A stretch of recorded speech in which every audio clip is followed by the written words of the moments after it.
नमस्कार दोस्तों, धर्म रहस्य चैनल पर आपका एक बार फिर से स्वागत है। आज हम एक ऐसे अनुभव को लेंगे जो कि होली से जुड़ी हुई एक घटना को दर्शाता है, जिसमें एक व्यक्ति ने एक अघोरी के साथ मिलकर होली की रात कोई तांत्रिक प्रयोग किया जिसमें बड़ी भारी गलती हुई और जिसका खामियाजा उस व्यक्ति को भुगतना पड़ा था। तो चलिए पढ़ते हैं इस पत्र को और जानते हैं इस अनुभव के विषय में। नमस्ते गुरुजी, मैं आपका एक शिष्य हूँ। गुरुजी, मैंने आपसे बहुत पहले गुरु दीक्षा ली थी और आपके अनुभव सुनता रहता हूँ। हालांकि कामकाज में पूरा समय नहीं मिल पाता, इसलिए तांत्रिक साधनाएं नहीं कर पाया हूँ। लेकिन इस संबंध में कुछ अनुभव हैं जो मैं आपको भेजना चाह रहा था। यह अनुभव मेरे एक मित्र के परिवार में कई सौ वर्ष पूर्व घटित हुआ था, यानी उनके पूर्वजों से संबंधित है। लेकिन मुझे अच्छा लगा और होली का अवसर आ रहा है और यह घटना होली से ही जुड़ी हुई है, इसलिए मैंने आपको भेजी है। आप इसे प्रकाशित अवश्य करें। तो गुरुजी, मैं अब अपने इस अनुभव पर आता हूँ।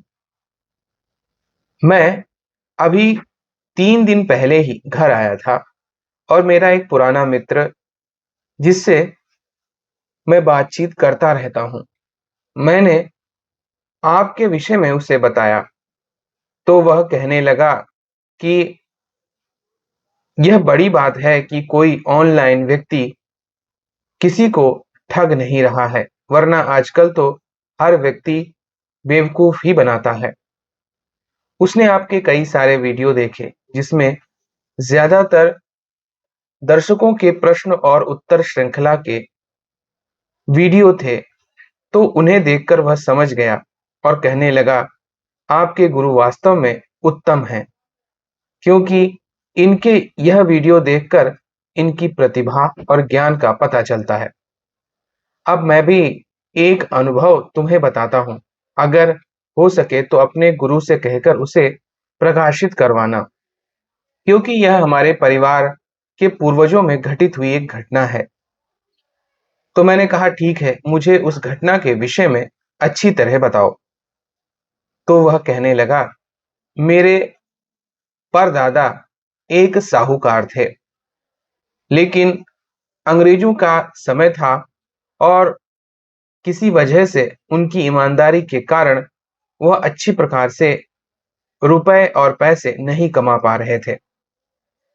तब गांव के कुछ लोगों ने एक अघोरी तांत्रिक के विषय में बताया और कहा कि अगर वह प्रसन्न हो जाए तो अवश्य ही कितना भी धन आपको दिलवा सकता है। तब मेरे साहूकार परदादा इस बात के लिए तैयार हुए और उससे मिलने के लिए जाने के लिए राजी हो गए थे। उनके साथ गांव के कई और व्यक्ति भी गए। वहां पहुंचकर उस अघोरी साधु ने हाथ ऊपर किया और उन लोगों की आंखों के सामने ही भोजन और पानी उसके हाथ में प्रकट हो गया, जैसे कि किसी ने रख दिया हो। लेकिन ऐसी चमत्कारिक घटना को देखने के बाद कोई भी व्यक्ति उससे प्रभावित होना पूरी तरह से तय है। अब यह अलग बात है कि वह कौन सी सिद्धि का प्रयोग कर रहा है। तब मेरे परदादा ने उनसे कहा, मैं आर्थिक परेशानी झेल रहा हूं। मेरे जीवन में बहुत सारा कष्ट आ गया है। परिवार क्योंकि बहुत बड़ा है और हम 21 लोगों का परिवार है, इसलिए हमारी आपसे प्रार्थना है कि सभी का भरण पोषण अच्छे प्रकार से हो। इसके लिए आप मुझे कोई धन प्राप्ति का मार्ग बताइए। हम पूरा परिवार आपके भक्त बन जाएंगे। यह सुनकर अघोरी बहुत ही प्रसन्न हुआ और उसने कहा, यह तो बड़ी अच्छी बात तुमने कही। मेरे शिष्य नहीं हैं। अगर तुम लोग बनते हो तो यह तो बड़ी अच्छी बात होगी। तब उसने कहा, देखो, अभी 4-5 दिन बाद ही होली का त्योहार आ रहा है। यह एक ऐसा समय है जब तांत्रिक साधनाएं की जाएं तो उसके अनेक लाभ देखने को मिलते हैं। इसलिए अब मैं तुम्हें अपने साथ रखकर एक सिद्धि करवाता हूं और यह देखकर तुम भी आश्चर्यचकित हो जाओगे। तब उन्होंने पूछा कि यह बताओ कि तुम्हारी पत्नी और बच्चे हैं? तो उन्होंने कहा हाँ।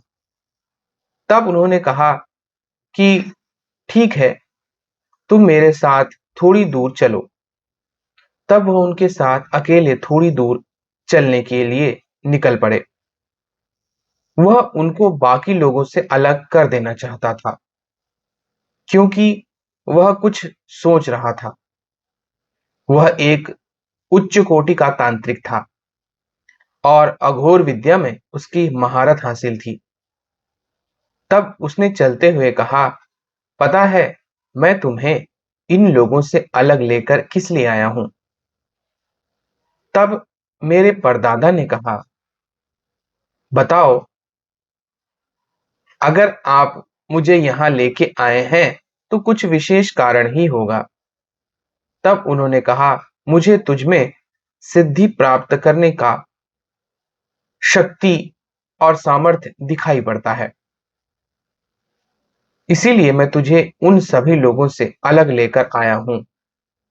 और गुरु के प्रति समर्पण का भाव अगर शिष्य में गुरु को दिखाई दे जाए तो वह अपने शिष्य को सारी विद्याएं प्रदान करने लगता है। बाकी लोग जो यहाँ पर आए हैं केवल लालची हैं और उन्हें विद्या से नहीं, अपने स्वार्थ से मतलब है। सिर्फ अकेले तुम ही हो जिसके अंदर मुझे स्वार्थ नहीं दिखाई पड़ता है।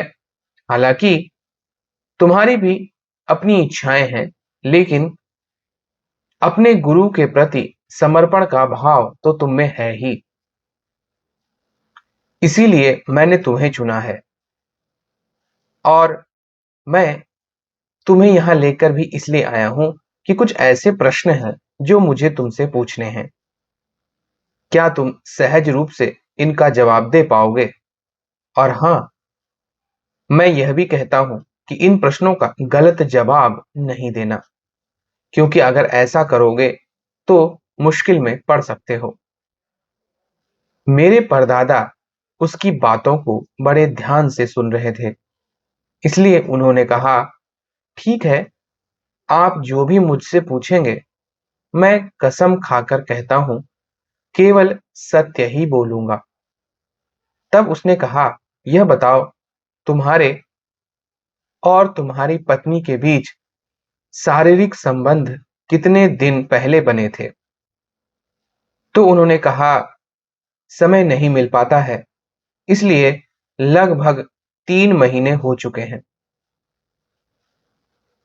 यह सुनकर मुस्कुराते हुए उस अघोरी तांत्रिक ने कहा, बिल्कुल सही, और मुझे यही चाहिए था कि कोई ऐसा पुरुष जिसने 2-3 महीनों से किसी स्त्री से संबंध ना बनाया हो, वही मेरे लिए उपयुक्त पात्र है।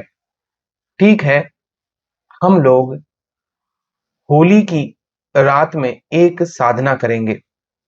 तुम्हें मेरे साथ रहना है और मैं तुम्हें अपनी सिद्धि प्रदान कर दूंगा, जिसके बाद तुम्हारे जीवन में अद्भुत चमत्कार घटित होंगे और धनवान तो होगे ही, सारी इच्छाएं तुम्हारी पूरी होती जाएंगी। यह सुनकर मेरे परदादा खुश हो गए और वहां से वापस आने के बाद उन्होंने उनके साथ गए हुए सभी दोस्तों को यह बातें बताई और कहा कि सच में यह तो कोई बड़े विद्वान गुरु हैं। इनसे तांत्रिक साधना सीखना भाग्यशाली बात होगी। यह सोचकर अब वह अपने घर आ जाते हैं।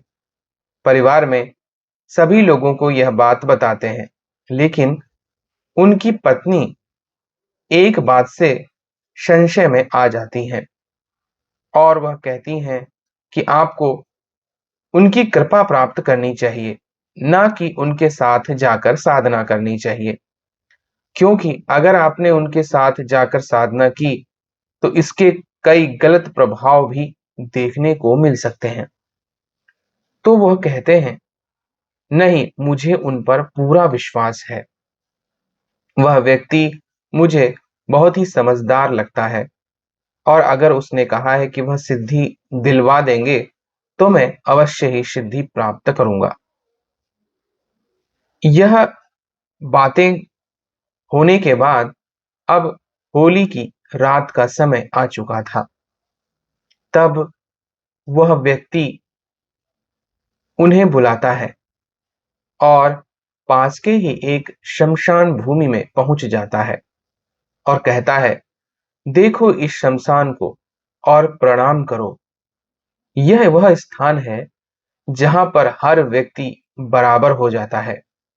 मरने के बाद हर व्यक्ति, चाहे वो ऊंचा हो, नीचा हो, उच्च कुल का हो, निम्न कुल का हो, अमीर हो, गरीब हो, या फिर बड़ा ही संत हो और बहुत ही निम्न कोटि का चरित्र वाला व्यक्ति हो, सबके लिए शमशान बराबर है। सभी यहां आकर केवल राख बन जाते हैं। इसी राख को महादेव धारण करते हैं, यह बताने के लिए कि सभी बराबर हैं। ऊंचा, नीचा, छोटा, यह सारी बातें मनुष्यों की हैं। ईश्वर की दृष्टि में सभी बराबर होते हैं, इसीलिए नंगे पैदा होते हैं और मरने के बाद भी एक जैसे ही हो जाते हैं। तब उनकी बातें सुनकर मेरे परदादा कहने लगे, आप तो बहुत ज्ञानी हैं। संसार के इस सत्य को आप मुझे बता रहे हैं। यह बात बिल्कुल सत्य है। जाति हो, धर्म हो, कुल संप्रदाय हो, अमीर या गरीब, यह सभी केवल कुछ वर्षों के लिए ही हो सकता है। बाकी तो ईश्वर सबको बराबर ही बनाकर भेजता है। तो वह कहने लगा, अब इस 1000 साल पुराने शमशान को प्रणाम करो। और तब मेरे परदादा ने हाथ जोड़कर उस शमशान को प्रणाम किया। तब मेरे परदादा उनसे कहने लगे, आपने शमशान को प्रणाम करने के लिए क्यों कहा है? तो वह कहने लगा कि यहाँ पर 1000 सालों से कितनी हजार आत्माएं विद्यमान होंगी, तुम सोच भी नहीं सकते हो। तुमने उन्हीं सबको प्रणाम किया है, अब उनका आशीर्वाद अवश्य ही मिलेगा। और वह चल दिए उनके चुने गए स्थान के पास, जहां पर बैठकर उन्हें साधना करनी थी। एक जलती हुई चिता जो कि तैयार थी उनकी साधना के लिए। उन्होंने कहा, मैंने जो कहा था वह सामग्री लेकर आए हो ना? तो उन्होंने उनसे जिंदा कबूतर और शराब की बोतल मंगवाई थी। उन्होंने उनके साथ बैठकर उस जलती हुई चिता पर मंत्र पढ़ते हुए शराब की छींटे मारना शुरू कर दिया। इस प्रकार उस अग्नि में भड़कन होती थी और उसमें से अजीब तरह की आवाजें निकलने लगती थी। यह देखकर मेरे परदादा डर जाते थे। लेकिन तभी साधना करते हुए रात के 3 बज रहे थे कि तभी उन्होंने उस जलती हुई चिता से एक स्त्री को बाहर आते देखा, जिसका पूरा शरीर आग की तरह धधक रहा था और वह आकर मेरे उस परदादा के शरीर के अंदर घुस गई। इसके बाद क्या हुआ जानेंगे हम लोग अगले भाग में। तो यह था आज की होली से संबंधित एक पुरानी कथा। अगर आज का वीडियो आपको पसंद आया है तो लाइक करें, शेयर करें, सब्सक्राइब करें। आपका दिन मंगलमय हो। धन्यवाद।